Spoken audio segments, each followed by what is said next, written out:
Hey, Jimmy and the Wolf podcast.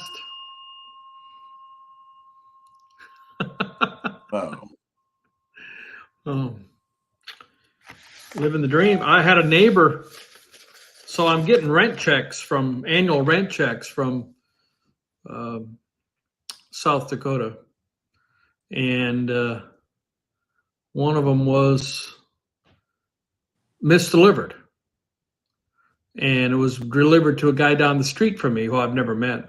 His name's Larry. I met him this evening, and he tracked down the wife of my renter. The number's not even on the check. I don't know how he found it.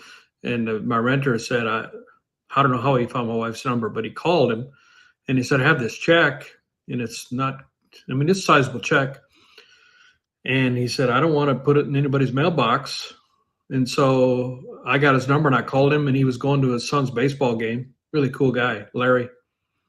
And he dropped the check off. I was thanking him for being a good neighbor. And he just said, just doing what I would hope someone would do for me. So, wow. So was it the mailman put it in the wrong mailbox kind of thing? Yes, that's correct. Yeah. Well, I didn't check the envelope was there. He had opened it. I get mail, I open it. You don't look to see that if it's your mail or not. You just, okay, here's an envelope, tear it open. And then he was like, what's this check? And I suppose maybe it was misaddressed. I didn't check that. Let me check that for later. It may have been misaddressed, but more than likely, somehow along the line, it was put in the wrong mailbox. Wow.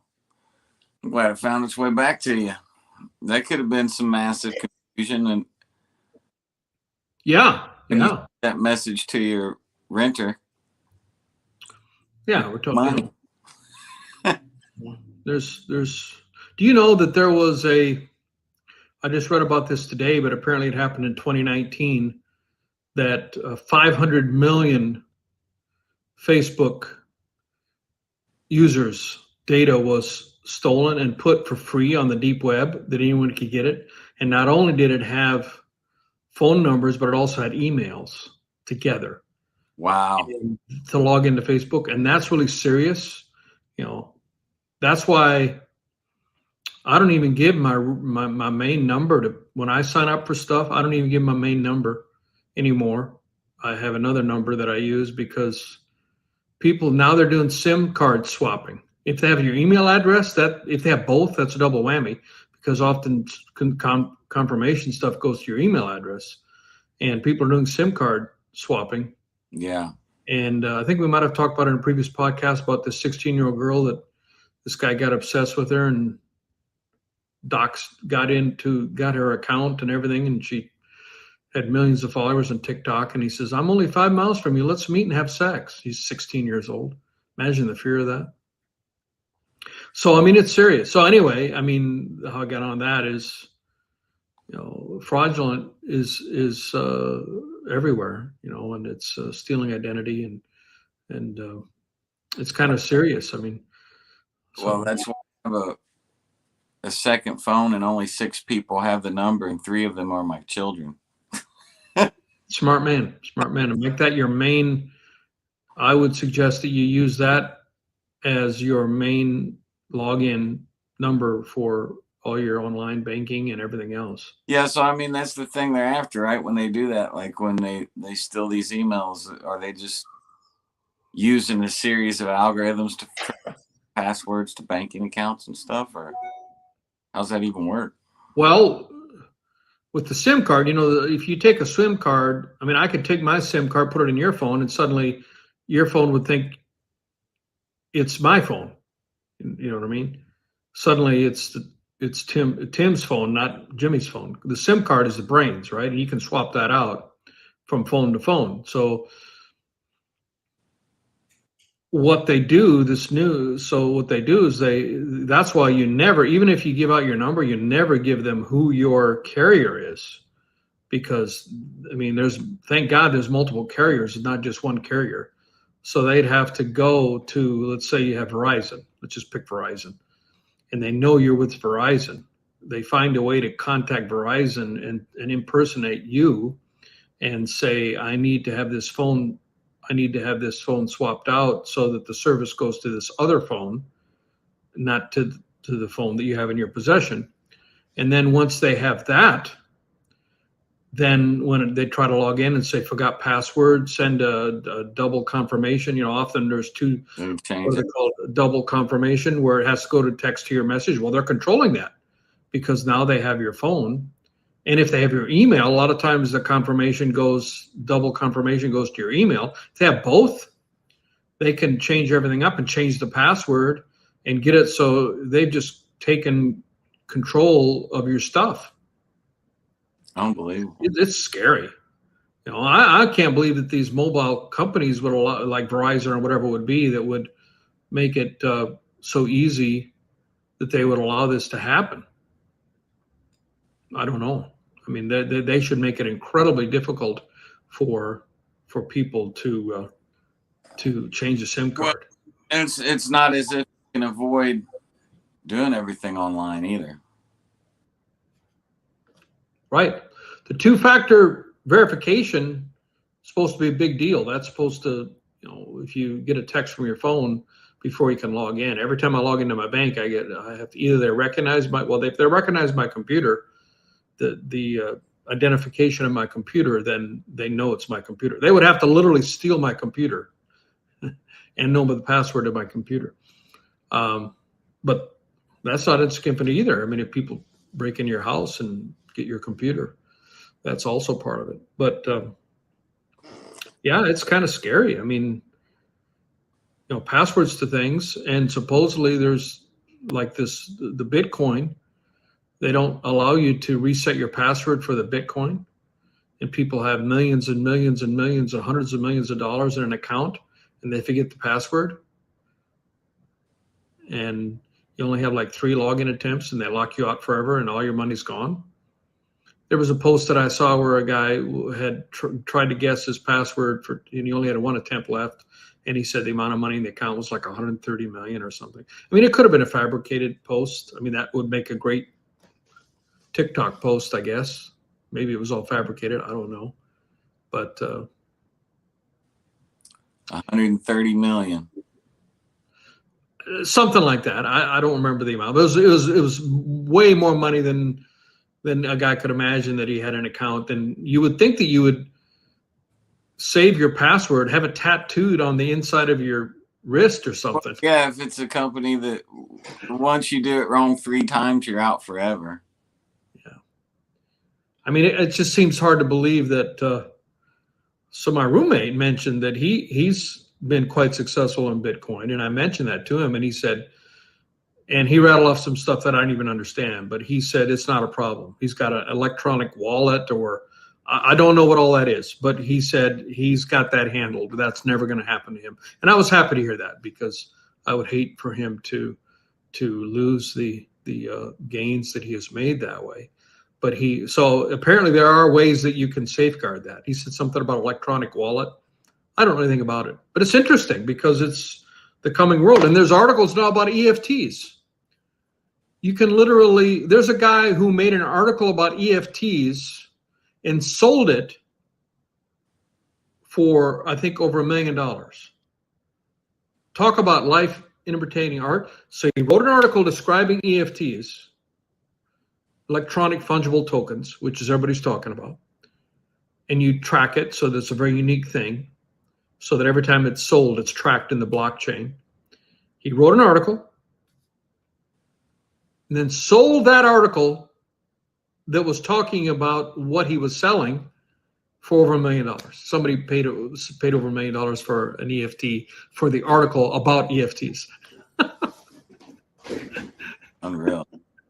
Yeah, I just keep continuously missing the boat on Bitcoin over and over and over. It scares me, and I know it's exploded and continues to explode, and I'll probably regret it for the rest of my life that I never got into it. But it just not being backed up by anything still makes me pretty nervous. Yeah, me too. I mean, it could go away as fast as it jumped up there. I mean, who's to But it's, you know, it's going on like 8 years. Well, it's worth 56,000 a Bitcoin now, and my soon-to-be roommate said he bought some for 3 cents. 3 cents. Anything, what if you could put $1 million into it? I guess even Elon Musk has invested billions of dollars into Bitcoin. Yeah. Weren't you telling me that? Yep, he did. How many billions? I don't remember. But he invested. I think he invested like $500 million? $500 million into Bitcoin recently, like a month or two ago. Well, but anyway, Elon thinks it's a good idea. Well, there's a pretty amazing, recommendation right there for it. So, anyhow, today's topic, if you are willing to pontificate on this, last week we talked about AI, artificial intelligence, songwriting, and how it's going to, some think, replace songwriters. And where I came across that initially, before we did some research, was somebody was talking about future trends for music in 2021. And this prognosticator said that you're just going to start seeing AI written songs on the charts along with human written charts. And so, there's a lot of consternation. I mean, every one of our jobs are. Oh, there was an article today that I saw on one of the things I get about I think it's called Flipper. It's a robotic thing that flips burgers, and they're making these robots, and it's actually improving the profitability for fast food because they can replace the robots with people, or they replace the people with robots. I said it backwards. And the profitability margins for the fast food will go from 3% to 14%. Wow. So right now they're barely making money. Like a grocery store, the margins on a grocery store is like 1%. Yeah. The sales are way up there, but how much they make after all their costs is like 1 or 2%. And the same with fast food is apparently in the 3% range on average.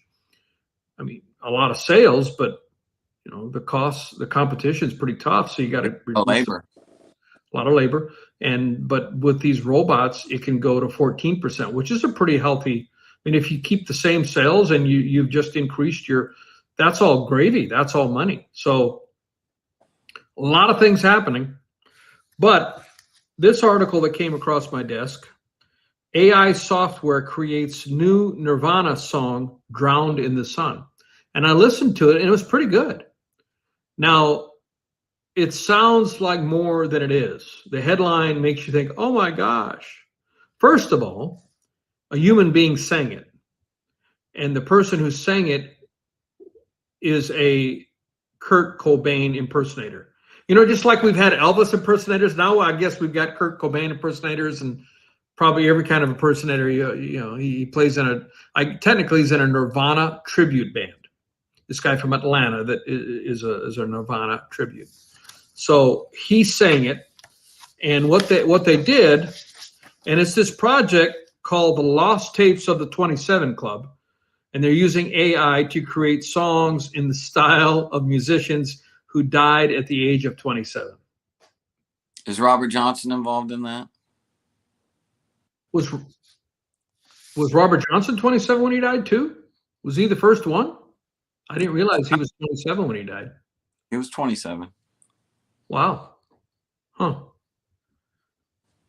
Well, they've done Cobain. They did Amy Winehouse. I guess I don't know. Let me see if I found it here. Who have they done? Amy Winehouse, Jim Morrison's The Doors, and Jimi Hendrix. So, and there you can listen to the songs. So, how they do it, and it's not as ominous as it sounds. It's basically using. So what they do is they take 30 of the songs. So you take 30 songs and you feed them, convert them to MIDI files, and you feed them to this algorithm.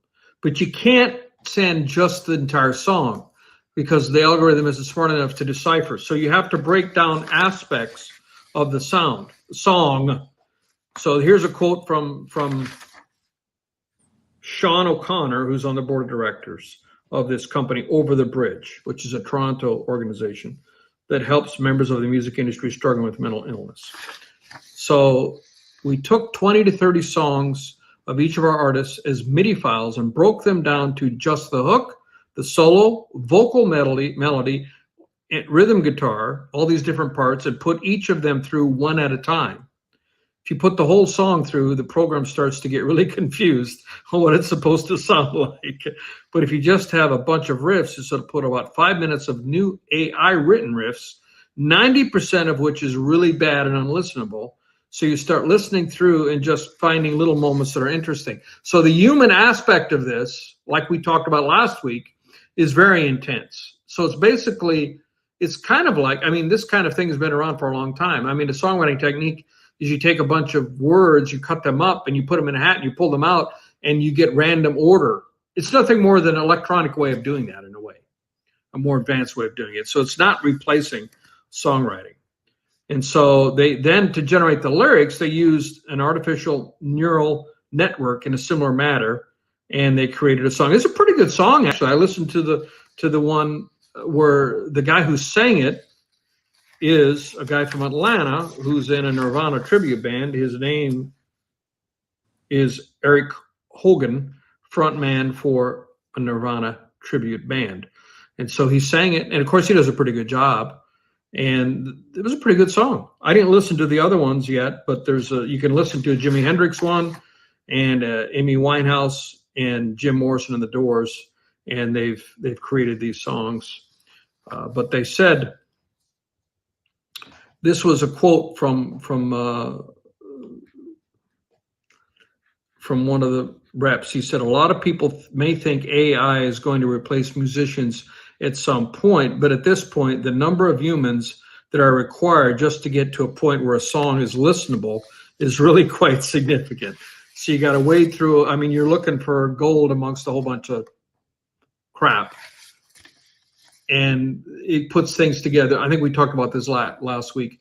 It puts things together in unique ways that maybe you may not have thought about. So it's more of a tool than an actual replacement for writing a song. But it's really cool to try to come up with, as a project, just as a project, to try to come up with a new Jimi Hendrix song. You know, it would be. I'm very interested to hear the Hendrix stuff. And I say that because Hendrix had such an abstract approach to meter and time. All of his compositions, he was always playing with time.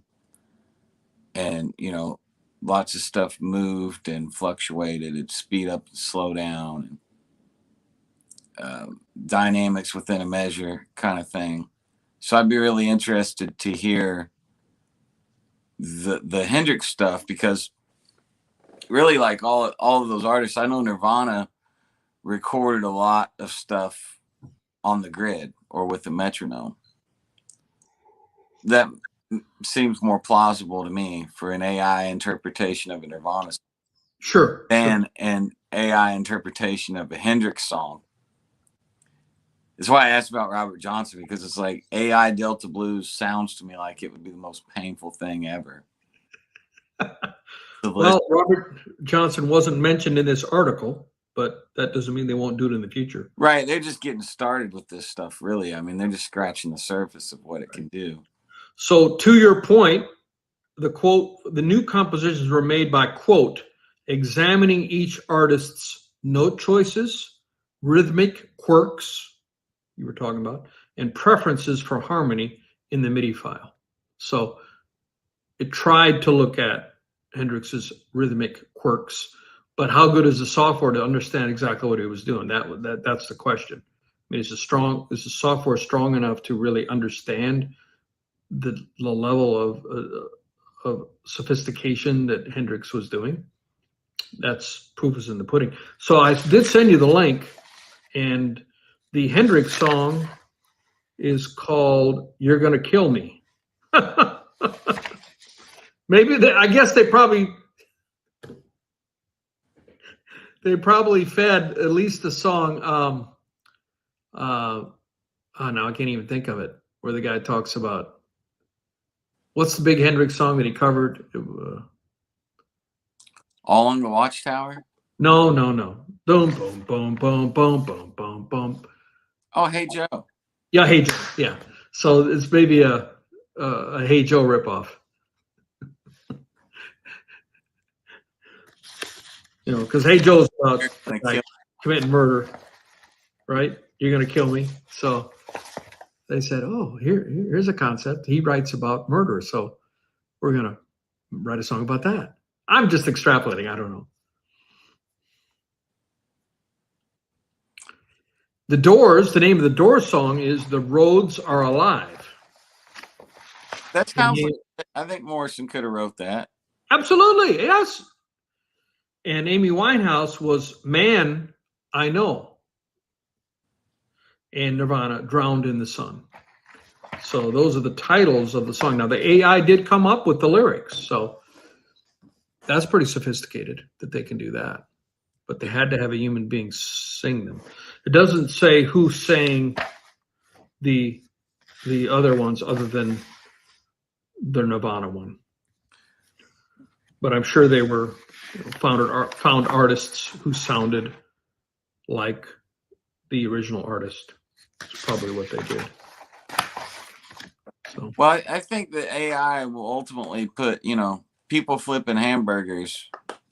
AI is ultimately going to put all of them out of work, but I think musicians should feel pretty safe because it won't be cost efficient to replace musicians with artificial intelligence because we do it for free already. We're going to make a robot that a musician makes through the course of their lifetime.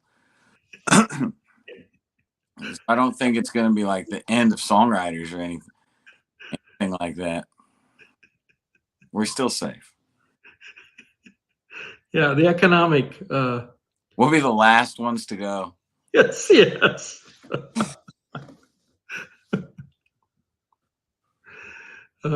Yeah, the old saying, how do you get a songwriter off your porch? Pay him for the pizza. For the pizza, that's right. You know what you call people that hang out with musicians? Drummers. Drummers hate that joke. I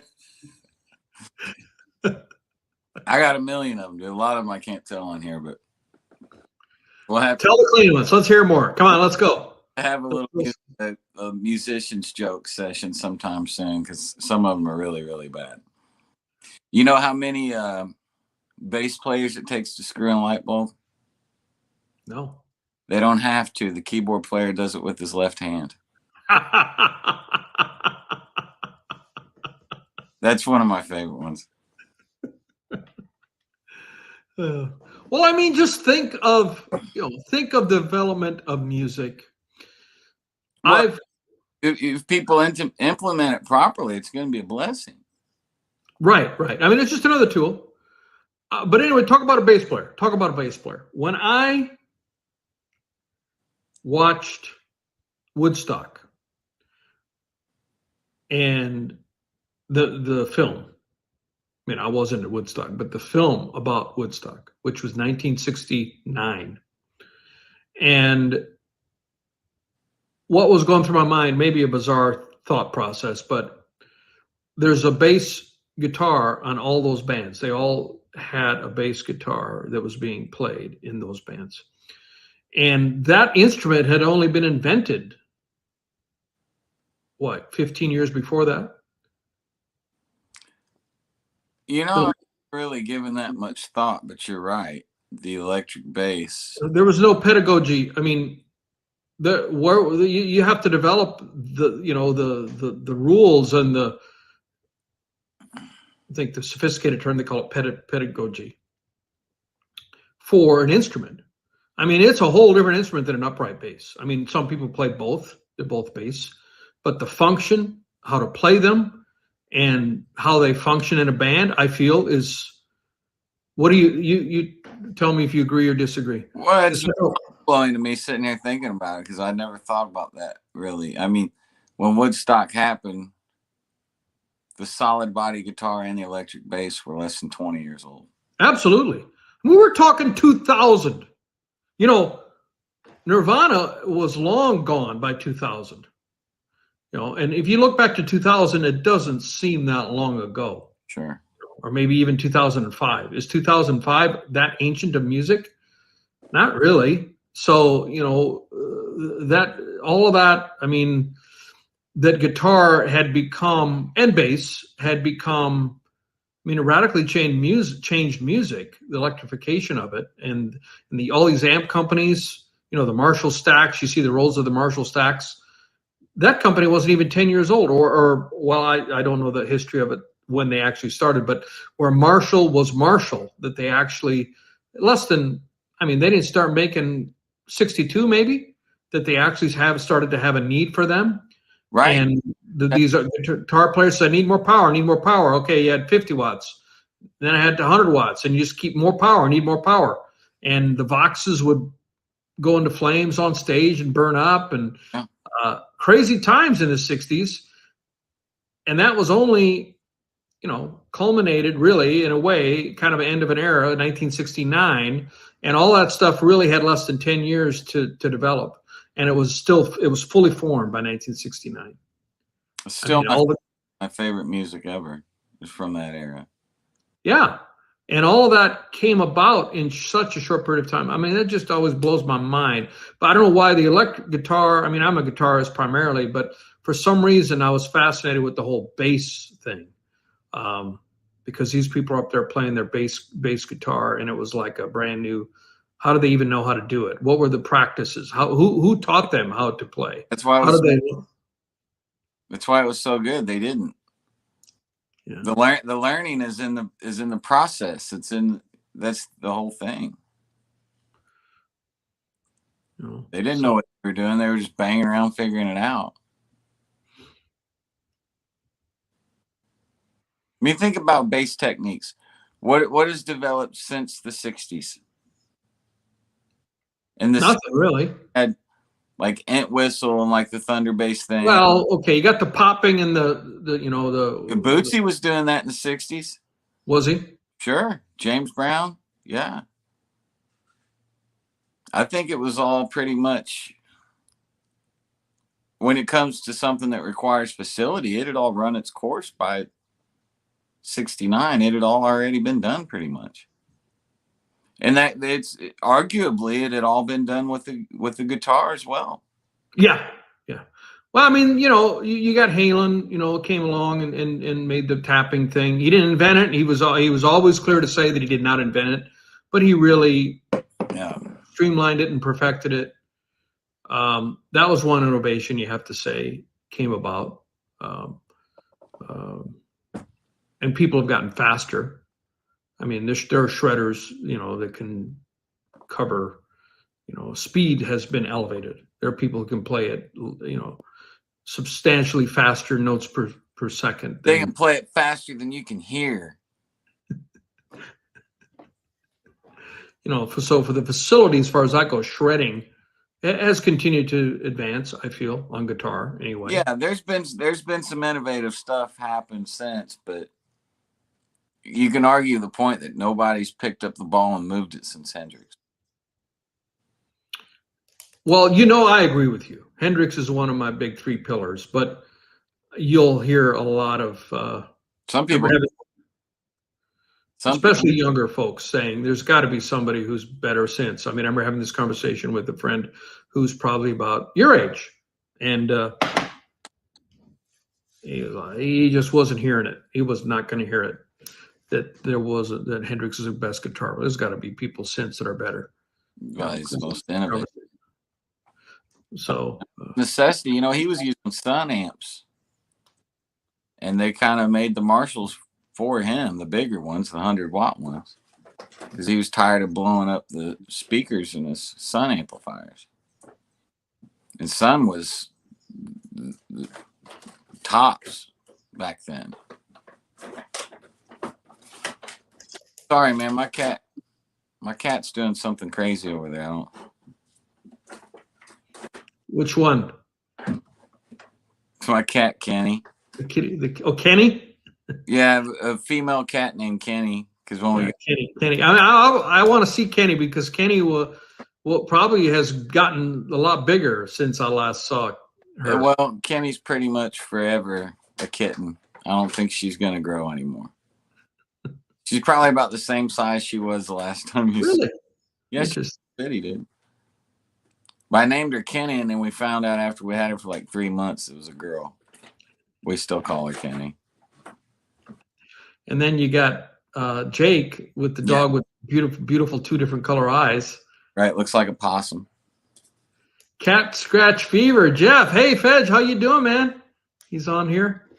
What's up, buddy? Put you on lock there. Show off that wonderful beard, facial hair that you have. Nice. Yeah, Jeff, I had to get rid of mine, man. It grows in swirls on the sides, and when it gets so long, I wake up in the morning and my beard and my chest hair will all be intertwined, and I got to do the little separation thing.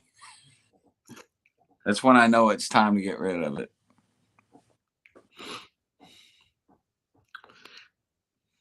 Well, I want to hear the Hendrix stuff, man. I want to hear the AI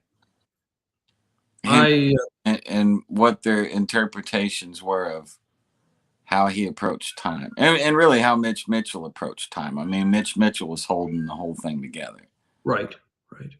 So I sent you the link by email, and if you don't get it, just let me know. And it's I'll put it in the comments for the link of this article. It's consequenceofsound.net is the name of the website.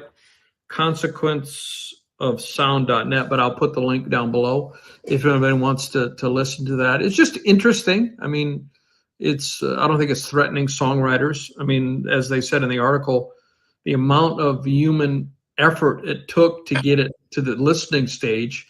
And like I think we said last week, the one guy said, the amount of time I put into this using AI, I would have been faster just writing it from scratch. Well, yeah, somebody's going to have to weed through it. Yeah, because he said most of it's unlistenable. Yeah, but it'll quickly move toward a platform involving a collective to where you have people voting on what they think sounds best. And a collective creating music, and that'll completely devalue it when that day comes, and it will happen. That idea has been around for 15 years or more of creating music as a collective. They just haven't figured out how to do it, and this will give them the opportunity to do it. Yeah, put it through the algorithm and then vote on. Then you've already got it created, and then just curate. And then instead of creating, it'll be curation. Exactly. Both words, but radically different. Yeah, exactly. And then that will devalue music even more than it is. Music will be worth $-. We will pay you to listen to our songs. Exactly right. Yeah. No, I'm not that jaded. I mean, music is not either. Music will always have. I mean, music is a life force. I believe God invented music. I mean, as a Christian, Satan was in charge of worship in heaven. Before he got a big head, and I feel like it's the closest we can get to God while we're here. Yeah, music is very unique and special. There's a whole book about it in the Bible, man. It's a very powerful thing. Absolutely, man. Well, we have gone 34 minutes. Do you have any other words of wisdom? I think I'm kind of to hear some of this stuff, man. Really, I mean, the thought of the day for me is that it blew my mind that I've never once thought of that. Like when Woodstock happened, that the solid body guitar and the electric bass were less than 20 years old. And it makes sense that it was still fresh and all that innovation was happening. I don't even know why that popped into my head, but Well, it blows my mind because it put it into perspective for me. I never really thought about it. The guitar was more of a rhythmic instrument until that era of music. Satan really does have a big head. Good job, Jeff. All right. Well, we've delivered. Hopefully. Oh, before I forget, please comment, make comments on our podcast on Podchaser website. For every comment that is given in the month of April on Podchaser on any podcast, they will donate 25 cents to Meals on Wheels to feed disadvantaged people in America. And so they're raising money. And so, and then if we comment, which we will, if you comment, we will go on and comment on it. It, I think, doubles or triples the donation that they're giving. So and if you don't like our stuff, make a comment that you don't like it. The money will still get donated. We've got thick skin. So just a shout out for that. We'll take insults as long as it's helping somebody eat, right? Absolutely. So now we both, Jimmy and I, we want to find ways to give back, and this would be the very first, very small scale thing. We hope it'll be much bigger in the future. We can do things. Absolutely. And I think that's a very worthwhile. I mean, hunger in this country is a shame. We have a lot of people who are hungry and don't have enough to eat in our well, I have a policy with that I've never passed a homeless person that said they were hungry without offering them food. One word compliment or insult, please. That's just good. Sketch the entire statement out one word. Yeah. All right. I love it. Thank you, buddy. Yep, Good to see you again on here. Always a pleasure to keep great company. Yeah. Thanks, Jeff. And we'll see you all next week, same time. Peace. Have a good week, everybody.